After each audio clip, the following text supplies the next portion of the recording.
Hello children, you all are welcome to the biology class.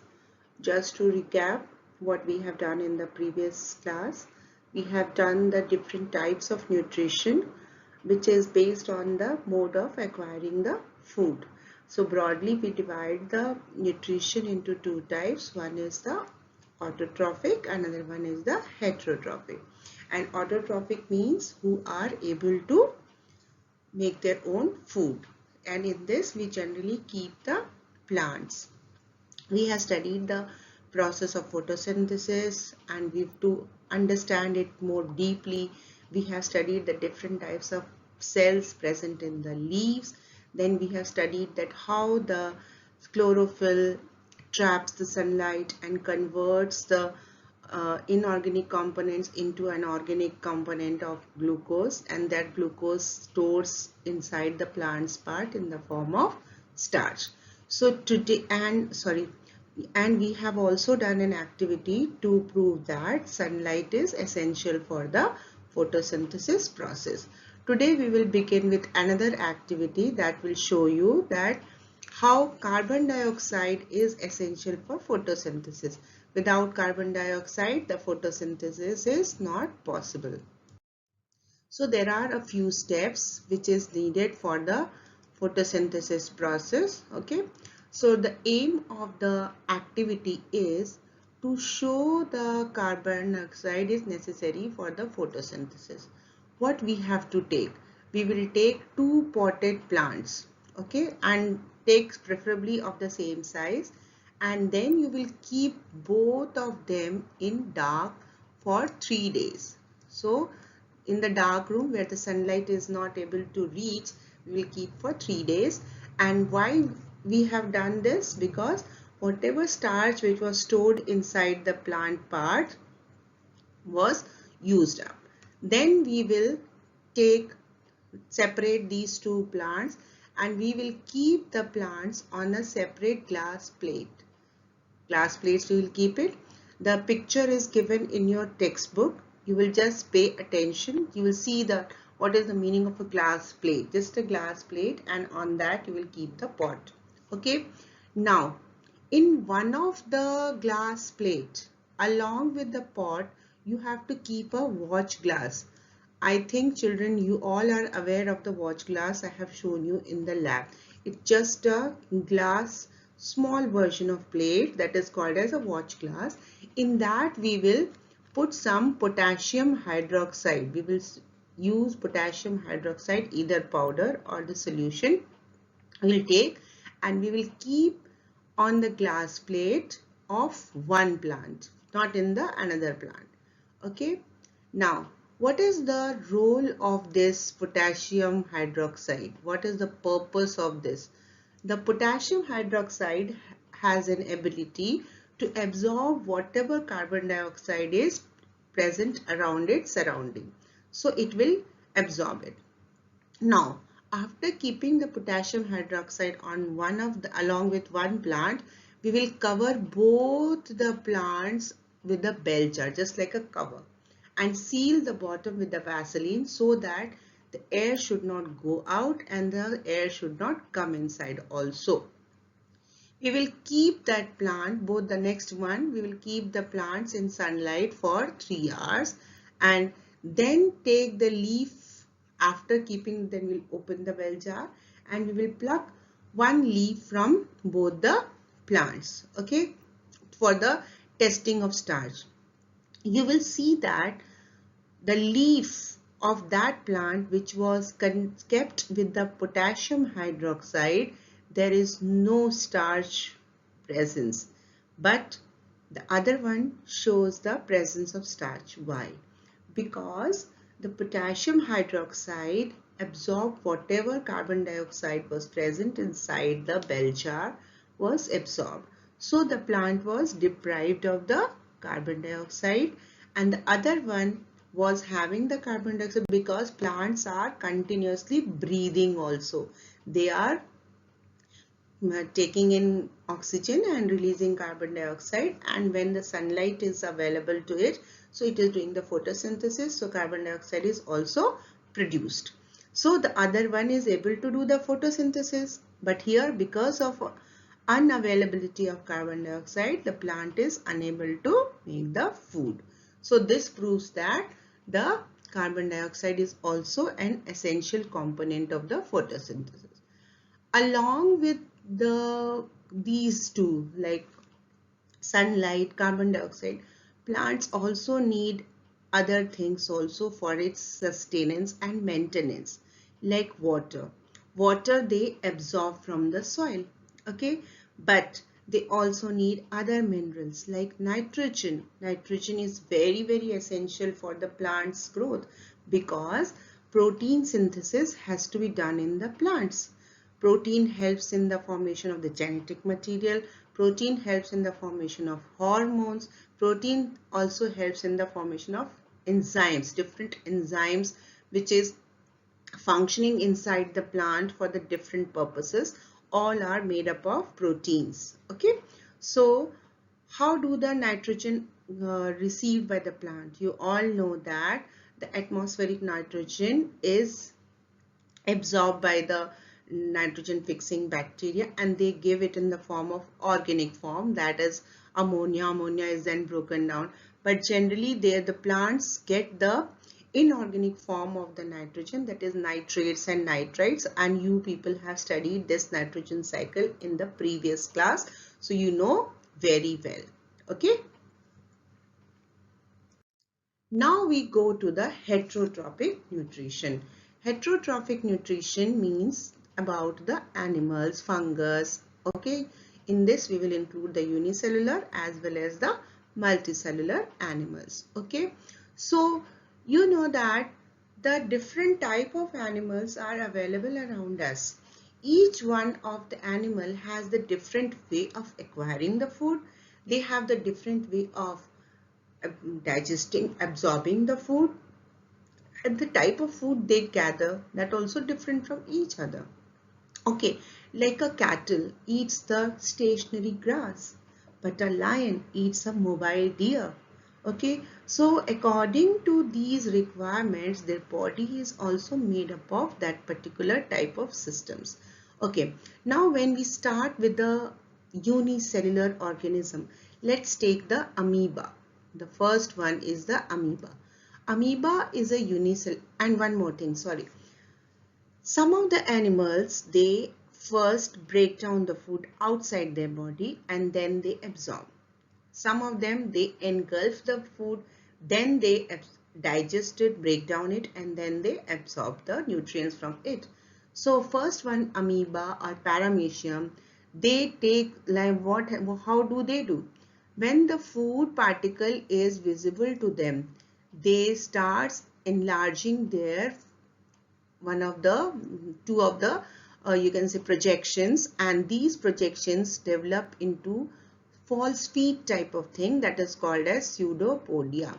When this pseudopodia traps the food, it combines together and forms in a food vacuole. This is the place where the food is digested, absorbed by the whole cell by the process of diffusion, and the waste material is also excreted out through the food vacuole. Okay, now I have given here in the notes, you can also copy it. Amoeba is a unicellular animal living in water. It takes in food by forming finger-like projections. Finger-like projections called as pseudopodia, and forms a food vacuole. Inside the food vacuole, the food is digested and absorbed.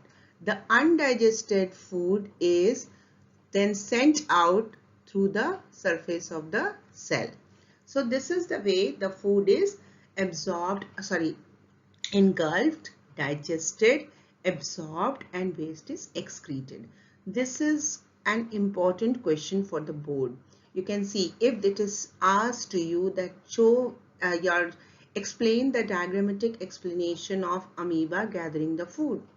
You can see that this is amoeba, this is having a nucleus, and these are the projections. The next stage, the food comes nearer to the amoeba. the projections enlarges and they forms into a feet type of structure, like claws type of structure. Then they closes and traps the food and they form a food vacuole. So this is what, this way they are doing the egestion. Egestion means intaking of the food. Next one is the digestion and assimilation. What is the meaning of digestion? Digestion means breaking down of the food, and assimilation means when the nutrients are transferred to the different parts of the body. When the nutrients are passed to the different types or parts of the body, that is called as assimilation. And then it is ingestion. Okay, ingestion means it is the excess amount is sent out. Okay, so this way nutrition is in amoeba is done in the amoeba.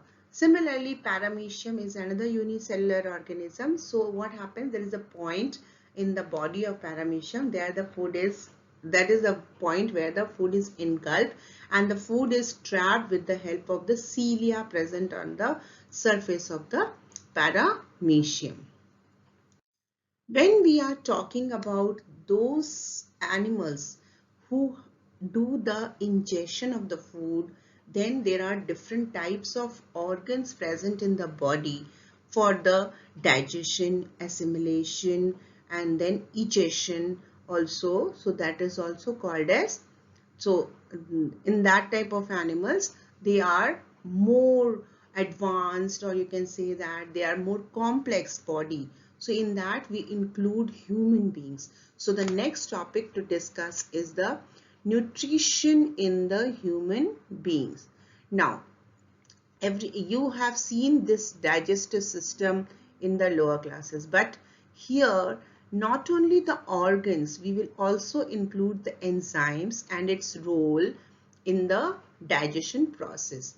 Now, the long tube which starts from the mouth and which continues till the last end point, that means ingestion, then digestion, assimilation, and then egestion, is called as alimentary canal. So you can see that nutrition in human beings takes place in the digestive system. This complete, that means in the alimentary canal which starts from the mouth and which completes at the anus, is called as the digestive system. And this consists of the alimentary canal. Some glands are also present. Those glands produce enzymes. What is enzymes? This is something important for you. You should remember. Enzymes are the biocatalysts. Catalyst you have studied in the chemistry. Catalysts are those chemical substances which increases the rate of the reactions and sometimes which decreases also the rate of the reactions. So in here in biology, they are called as enzyme biocatalysts. The catalysts which are functioning on the living organisms function, they are called as enzymes.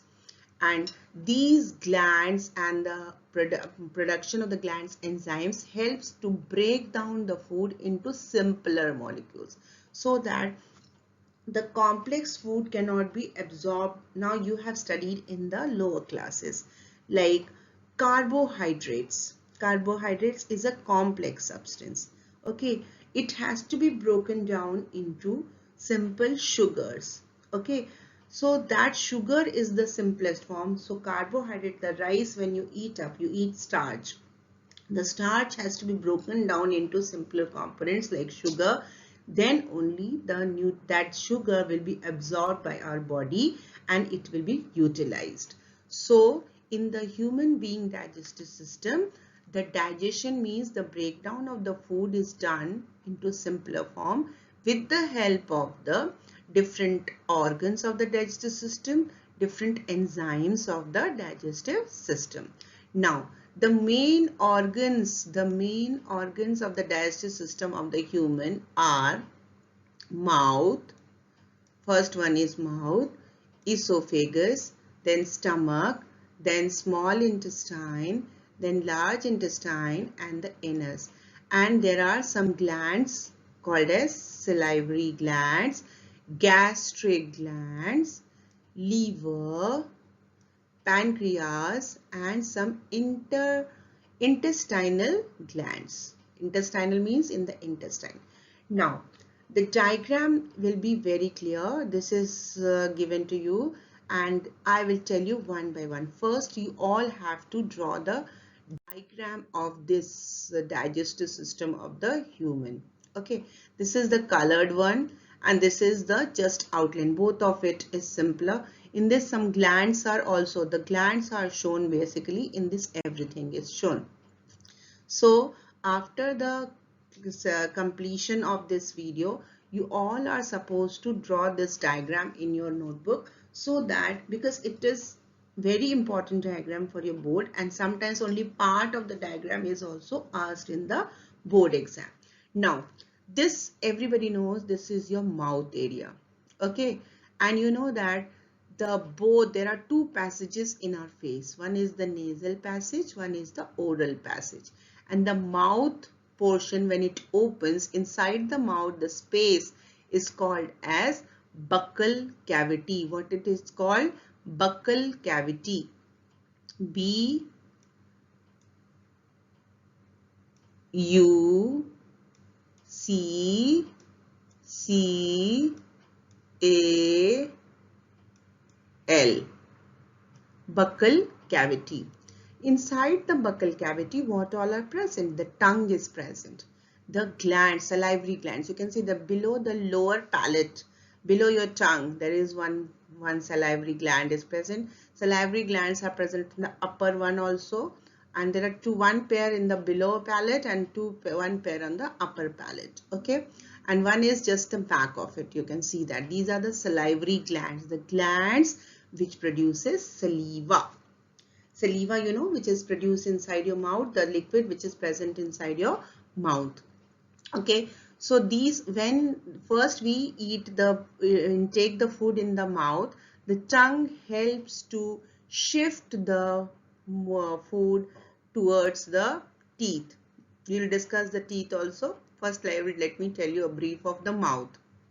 Okay, the tongue, what is the function of the tongue? Tongue helps to taste the food. Tongue helps to move the food towards the teeth so that proper chewing of the food is done. But how the proper chewing of the food is done very smoothly in the mouth? With the help of the saliva. The saliva which is produced, what is saliva? The liquid which is produced by the glands present inside the mouth. So those are called as salivary glands. The salivary glands produce saliva.